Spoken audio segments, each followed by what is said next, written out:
오늘도 말씀 묵상을 사랑하는 모든 성도들 가운데 주님의 평강이 함께하기를 소원합니다.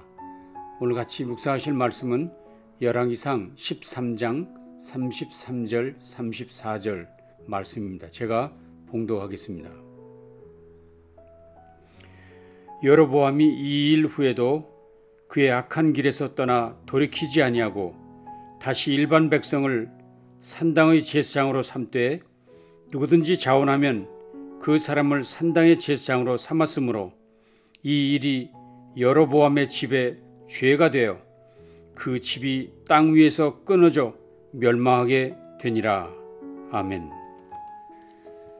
오늘 봉독한 말씀과 관련된 열왕기상 13장은 열왕기에 기록된 그 많은 이야기들 중에서 가장 이상한 내용 중에 하나라고 성경학자들은 이야기하고 있습니다. 아마도 그 내용이 충격적이어서 그렇게 이야기를 한 것 같습니다만 사실은 이 본문 속에는 아주 중요한 교훈들이 담겨져 있습니다.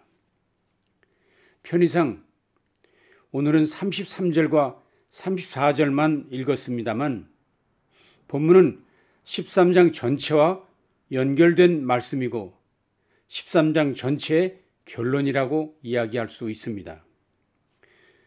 오늘 34절에서 여로보암이 이 일 후에도 그의 악한 일에서 떠나 돌이키지 아니하고라고 말씀하고 있기 때문입니다. 그렇다면 여기서 말하고 있는 이 일 후에도 라는 말은 어떤 일을 말하는가를 살펴보아야 하겠습니다. 이 이야기의 배경은 북이스라엘과 남유다의 분열 왕국 시대 초창기의 이야기입니다. 솔로몬의 아들 르호보암이 이스라엘 10지파의 청혼을 무자비하게 거절하면서 북이스라엘은 여로보암에게로 넘어갔습니다. 결국 남쪽 유다는 유다 지파와 베냐민 지파를 중심으로 르호보암이 통치하게 되고 북쪽 이스라엘은 나머지 10지파가 뭉쳐 여로보암이 중심이 되어 통치를 하게 됩니다.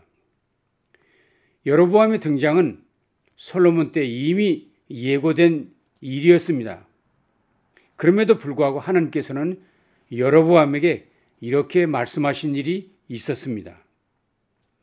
내가 만일 내가 명령한 모든 일에 순종하고 내 길로 행하며 내 눈이 합당한 일을 하며 내 종 다윗이 행함같이 내 율례와 명령을 지키면 내가 너와 함께 있어 내가 다윗을 위하여 세운 것 같이 너를 위하여 견고한 집을 세우고 이스라엘을 내게 주리라. 비록 솔로몬의 죄로 나라가 나뉘어지게 되었지만 북쪽의 통치자가 될 여로보암 너에게도 내가 기회를 주겠다 하고 말씀하신 것입니다. 그러나 여로보암은 하나님의 이런 중요한 제안을 받고도 오히려 베델과 단에 금송아지를 만들어 백성들에게 절하게 합니다. 분명히 이것은 하나님 앞에 큰 죄를 짓는 일이었죠. 그러나 여로보암 여기서 멈추지 않았습니다. 그는 곳곳에 산당을 많이 지었습니다. 그리고는 레위 사람이 아닌 보통 백성으로 제사장을 삼고 여호와의 절기가 아닌 임의로 만든 날을 절기로 삼아 지키도록 했습니다. 참 악한 일을 거듭하는 것이지요. 바로 이런 상황 속에서 13장 이야기가 시작됩니다. 13장 1절은 보라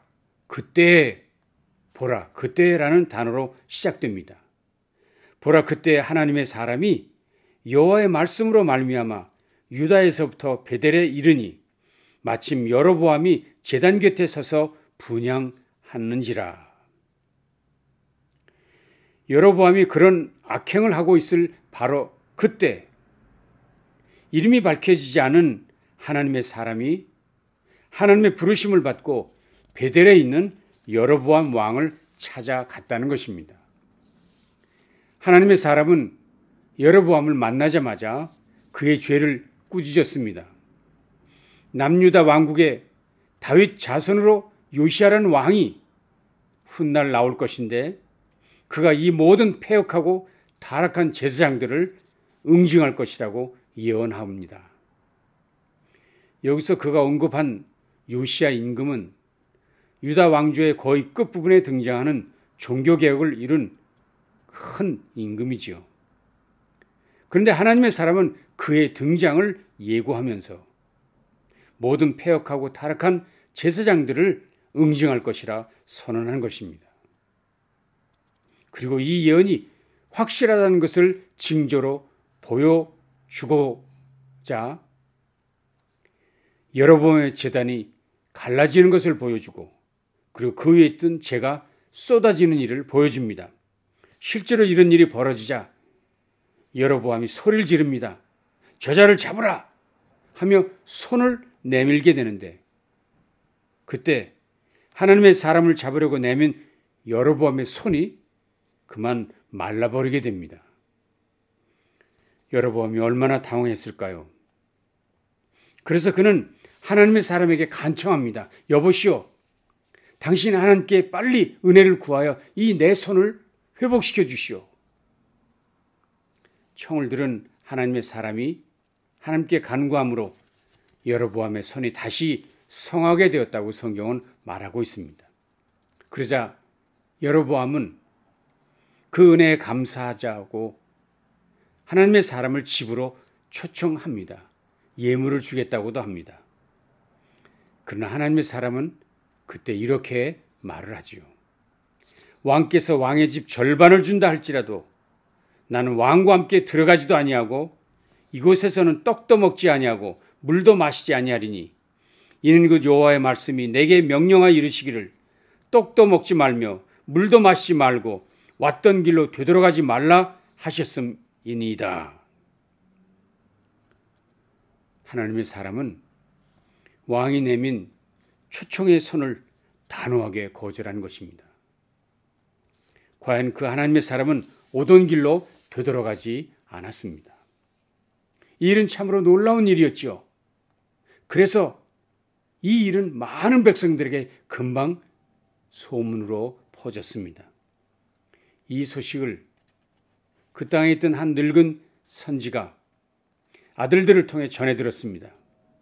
그래서 이 늙은 선지는 아들들에게 그 유다에서 온 선지자가 지금 어디인지 찾아보게 하라고 이야기합니다.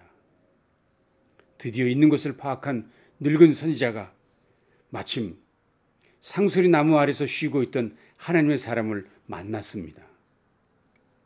노 선지자는 하나님의 사람에게 청했습니다.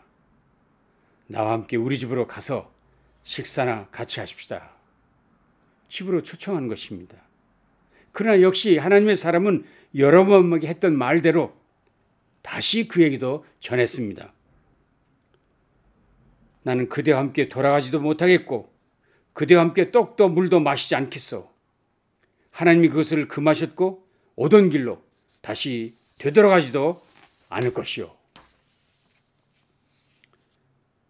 거절당한 노 선지가 이야기합니다.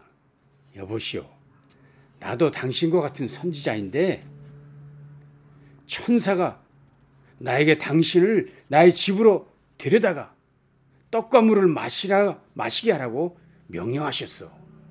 그러니 가십시다. 그러나 노 선지자의 이 말은 거짓말이었습니다. 성경이 거짓이었다고 말하고 있습니다. 그 노 선지자가 하나님의 사람을 속여 말한 것이었습니다. 그런데 노 선지자의 말을 들은 그 하나님의 사람은 아무런 확인도 해보지 않은 채 그저 노 선지를 따라 그의 집으로 갔습니다. 하나님의 사람이 그의 집에서 떡과 물을 마시고 먹고 있는 동안 하나님께서는 그 노 선지자에게 나타났습니다. 그리고 말씀을 외치라고 얘기합니다. 내가 하나님의 명령을 거역하여 하지 말라는 행동을 했으니 내가 죽고 조상의 묘에도 안장되지 못하리라. 명령하라 했습니다. 과연 그 하나님의 사람은 길에서 사자에게 물려 죽임을 당하고 시체가 되어 길가에 던져졌다고 성경은 이야기하고 있습니다. 하나님의 명령을 거역한 하나님의 사람이 비참한 죽임을 당한 것입니다. 여기까지가 13장 33절 바로 앞까지의 이야기입니다. 그래서 앞에서 말씀드렸던 여로보암이 이 일 후에도 라는 이 일의 전부 내용이 바로 이것입니다. 그러니 결국 이제까지 있었던 모든 이야기들은 여로보암을 위한 예고편이었다는 것을 알 수 있습니다. 여로보암을 위한 일들이었던 것을 알 수 있습니다. 그럼 이 사건을 통해서 하나님 무엇을 말씀하시려 하는 것입니까? 바로 그것이 오늘 읽은 33절, 34절의 말씀이지요. 다시 읽어봅니다. 여로보암이 이 일 후에도 그 약한 길에서 떠나 돌이키지 아니하고 다시 일반 백성을 산당의 제사장으로 삼되 누구든지 자원하면 그 사람을 산당의 제사장으로 삼았으므로 이 일이 여호와의 집에 여로보암의 집에 죄가 되어 그 집이 땅 위에서 끊어져 멸망하게 되니라. 이 일이 여로보암의 집에 죄가 되어 그 집이 땅 위에서 끊어져 멸망하게 되리라. 저 여로보암이 하나님의 사람이 처참하게 사자에게 죽임을 당한 일을 보고도 그 약한 길에서 떠나 돌이키지 아니하고 일반 백성 누구든지 자원하면 산당의 제사장으로 삼고 제사했던 이런 일들이 여로보암의 집에 죄가 되어 그 집이 땅 위에서 끊어져 멸망하게 된다는 이야기였습니다. 여로보암의 인생 마지막이 어떻게 될 것인지를 보여준 말씀입니다. 여로보암에게는 분명 기회가 여러 번 있었습니다. 그것도 놀라운 기회들이었습니다. 우선 첫 번째로 여로보암은 하나님의 말씀이 그에게 임했던 경험을 가지고 있습니다. 일찍이 하나님의 말씀이 그에게 임했었습니다. 내가 만일 내가 명령한 모든 일에 순종하고 내 길로 행하며 내 눈에 합당한 일을 하며 내 종 다윗이 행함같이 내 율례와 명령을 지키면 내가 너와 함께 있어 내가 다윗을 위하여 세운 것 같이 너를 위하여 견고한 집을 세우고 이스라엘을 내게 주리라. 사실 여로보암에게 주신 이 말씀은 엄청난 말씀입니다. 왜냐하면 이스라엘의 정통성은 유다 지파에 있는 유다 지파에게 있다는 것이 너무나도 분명하지 않습니까? 그럼에도 불구하고 유다 족속이 아닌 여로보암에게 내가 율례와 명령을 지킨다면 내가 다윗을 위해 세운 것 같이 너를 위하여 견고한 집을 세우고 이 이스라엘을 너에게 주겠다 라고 말씀한 것 때문입니다. 한마디로 말하면 이 여로보암에게 통일 왕국을 주겠다고 얘기한 것입니다. 그런데 그는 이 말씀을 귀하게 여기지 않았습니다. 귓등으로도 듣지 않았습니다. 뿐만입니까? 그는 하나님의 기적도 체험한 사람입니다. 제단이 갈라지는 거 보았습니다. 재가 쏟아지는 거 보았습니다. 심지어 말라 비틀어져 버린 그의 손이 회복되는 것도 그는 직접 체험한 사람입니다. 그런데도 하나님의 살아계심을 깨닫지 못하고 하나님의 말씀을 중하게 여기지 않았습니다. 그것뿐만입니까? 그는 말씀을 순종하지 않았던 하나님의 사람이 사자에게 물려 죽였다는, 찢겨 죽였다는 이야기를 들은 사람이기도 합니다. 하나님의 사람이라도 하나님의 명령을 거역하면 사자의 밥이 된다는 이 엄청난 이야기를 그는 들었던 사람입니다. 그런데도 그는 조금도 돌이키지 않았습니다. 조금도 뒤돌아서지 않았습니다. 오히려 산당 발전시키고 율법을 정면으로 거스렸습니다. 그러니 멸망을 당하는 것은 당연한 것입니다. 그렇습니다. 이제는 우리라도 깨닫는 것이 있어야 합니다. 말씀을 들으셨다면, 기적을 체험하셨다면 이제는 돌아서야 합니다. 하나님 앞에 반응해야 합니다. 더욱이 우리 모두는 유다에서 여로보암을 찾아갔던 하나님의 사람을 보며 엄청난 도전을 받지 않습니까? 그는 한때 하나님의 명령에 순종했던 사람입니다. 하나님 말씀을 전했던 사람입니다. 그래서 왕의 명령도 단호하게 거절했던 사람입니다. 그런 그가 한 노선지가 거짓 예언할 때 그 내용을 분별하지 못하고 분별하려 노력도 하지 않았습니다. 생각해 보십시오. 내가 들었던, 본인이 들었던 하나님의 말씀과 정반대의 말씀을 어디서 듣게 된다면 한 번쯤 하나님께 진지하게 여쭈어 보아야 하지 않았을까요? 하나님의 참뜻이 무엇입니까? 하고 하나님께 여쭈어 보아야 하지 않을까요? 그런데도 그는 전혀 노력도 하지 않았습니다. 구하지도 않았습니다. 그리고 무너져버리고 말았습니다. 과연 우리는 하나님 말씀을 확인하는 일을 정말 부지런히 해야 합니다. 성경은 말했잖아요. 베레아 사람들처럼. 베레아에 있는 사람들은 데살로니가에 있는 사람들보다 더 너그러워서 간절한 마음으로 말씀을 받고 이것이 그러한가 하여 날마다 성경을 상고함으로 베레아 사람들처럼 말씀을 간절한 마음으로 받으십시오. 그리고 과연 이것이 그러한가 하여 날마다 성경을 상고해야 합니다. 이것이 정말 하나님의 말씀인가? 이것이 하나님의 뜻인가? 매 순간, 매 시간 말씀을 들을 때마다, 말씀을 볼 때마다 따져 보아야 합니다. 오늘 말씀을 다시 한번 정리해 보죠. 오늘 말씀 매우 충격적입니다. 하나님의 사람이라도 불순종하면 사자의 밥이 되고 말았다는 이야기, 두려운 이야기입니다. 뿐만입니까? 한 늙은 선지자는 하나님의 뜻을 거짓으로 전했습니다. 그렇게 해서 한 하나님의 사람을 죽음으로 몰아넣었습니다. 사실 그 노선지자는 하나님의 음성을 들은 일도, 계시를 받은 일도, 천사를 본 일도, 환상을 보거나 꿈에서 주님의 말씀을 들은 일도 없었던 사람입니다. 그런데도 그는 태연히 말했지요. 여호와의 말씀이 내게 임하였다. 이것이 여호와의 말씀이다. 그런 말로 하나님의 사람을 속였습니다. 정말 우리 모두는 어디서든지 언제든지 과연 이 말씀이 하나님의 말씀이란 말인가? 또는 우리는 어디서든지 함부로 이것은 하나님의 말씀입니다. 하나님의 뜻입니다. 라는 말을 사용하기를 조심해야 합니다.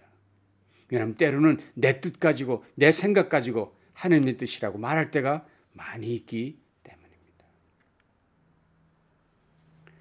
여로보암을 보십시오. 그는 기적을 체험한 사람입니다. 하나님의 음성을 직접 들은 사람이기도 합니다. 사람이 죽어 넘어가는 것, 불순종할 때 사람이 사자의 밥이 되는 것을 보기도 했던 사람. 그러나 깨닫지 못하고 돌아서지도 못했습니다. 우리 모두 말씀을 소중히 여기는 성도들이 되십시다. 말씀을 순종하는 일에 열심을 내십시다. 하나님 말씀에 집중하십시다. 말씀이 그러한가 늘 살피는 상고하는 사람, 묵상하는 사람, 주의 뜻을 분별하기에 열심을 다하는 저와 여러분 모두 되시기를 다시 한번 주님의 이름으로 축원하며 기도합니다. 기도하시죠. 하나님 오늘도 귀한 말씀으로 우리에게 용기를 주시니 감사합니다. 정신 차린 마음으로 말씀을 받게 해주시고 주신 말씀 소중하게 받아들이고 순종하는 우리 모두 되도록 도와주옵소서. 함부로 내 생각과 내 뜻을 가지고 하나님의 뜻이라고 우긴 일도 없게 해 주시옵소서. 늘 하나님의 뜻을 분별하며 그 뜻을 찾아 나서는 우리 모두 되도록 도와주시옵소서. 예수님 귀하신 이름으로 간절히 축복하며 기도합니다. 아멘. 남은 날도 승리하시기 바랍니다.